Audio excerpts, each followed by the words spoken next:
Okay, this is the third grade class. It's, December 2013. They will be reading individual pages from The Goose Girl, the fairy tale The Goose Girl, and then they will be exhibiting their illustration of that page.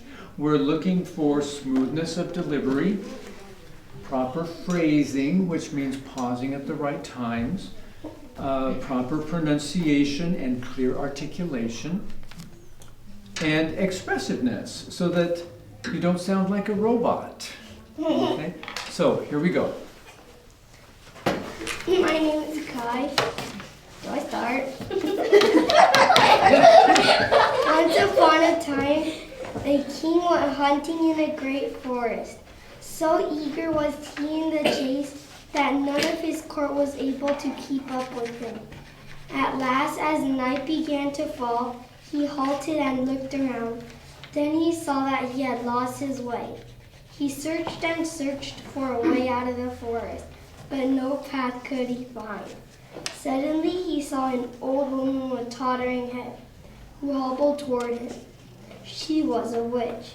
"My good woman," he said, "could you please show me the way out of the forest?" "Yes, your majesty, to be sure," she replied. "That I can, but on one condition only.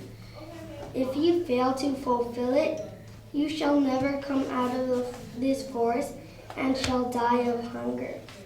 "What is the condition?" asked the king. "I have a daughter," said the old woman, "whose beauty is beyond compare with any in the world, and who well deserves to be your bride.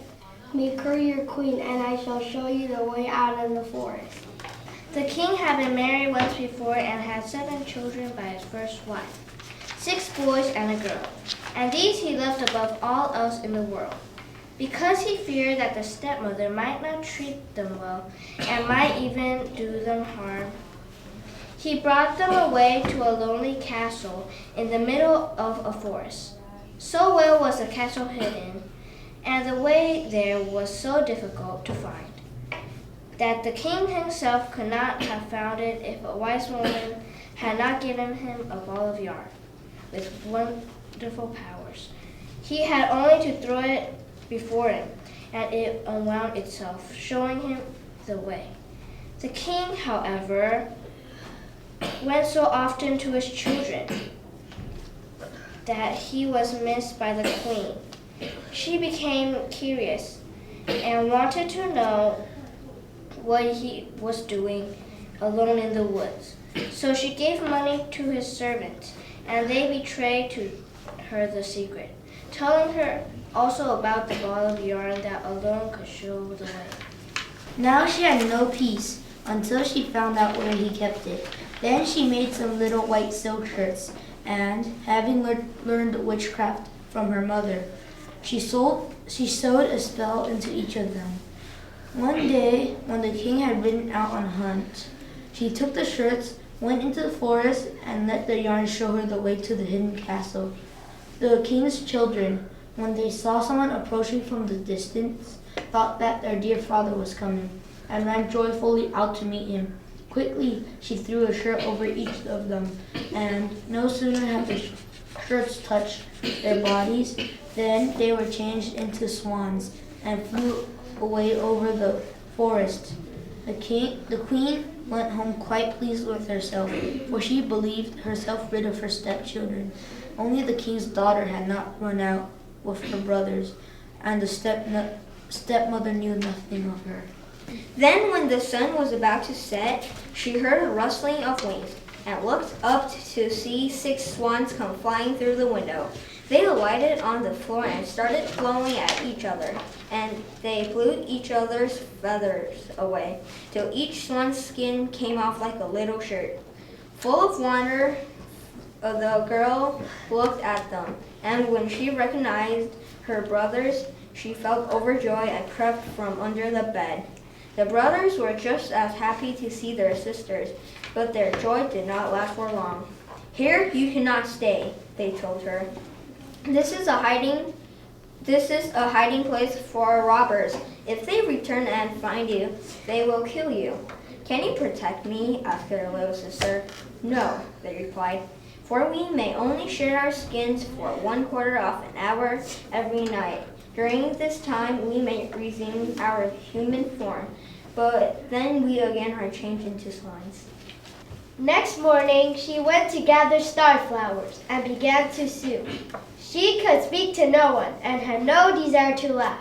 Silently, she sat and worked. After she had been working there for a long time, it so happened that the king of that country came a-hunting through the woods, and his huntsmen stopped before the tree on which she sat in.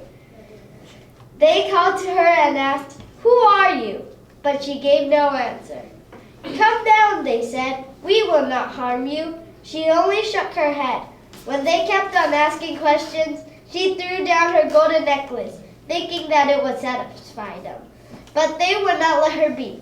So she threw down her belt, and when that did not help, her garters, and finally everything she had that she could do without, so that nothing but her shirt was left to her.